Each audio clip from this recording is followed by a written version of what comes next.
ang swerte ng Hinebra dito. At swerte rin siya sa Hinebra. Magugulat kayo sa update patungkol sa big man na ito.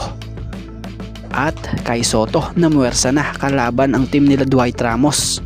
Bibilib ka sa pinakitang laro dito ni Kai Sotto. So yan ang ating mga tatalakayin.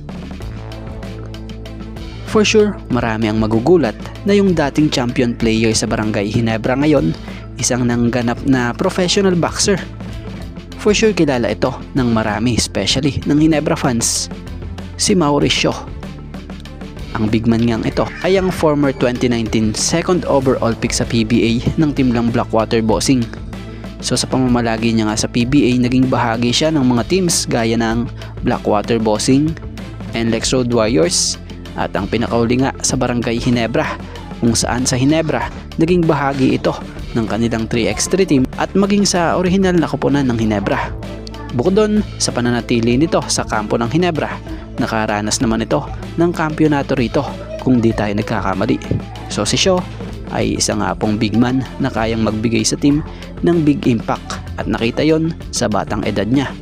Dahil nung napunta na nga siya sa PBA may edad na rin, kaya hindi na talaga siya nakapwersa. Pero ngayon, ito, mukhang hindi na basketball ang kanyang sports ngayon.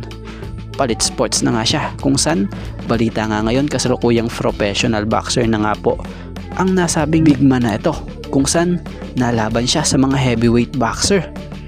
So ano masasabi nyo ngayon muling nagkaroon ng update sa isang dating kabarangay na si Mauricio? Ika nga, once a king, always a king. Kung matatandaan nyo kinilala din ito dati ng Hinebra fans bilang lucky charm din dito sa Hinebra. Dahil nung napunta raw ito di umano sa Hinebra, nakapag-champion ng Hinebra. Kahit pa man di siya nagagamit sa team na ito. So, kung swerte ang Hinebra sa kanya, swerte rin talaga siya sa Hinebra.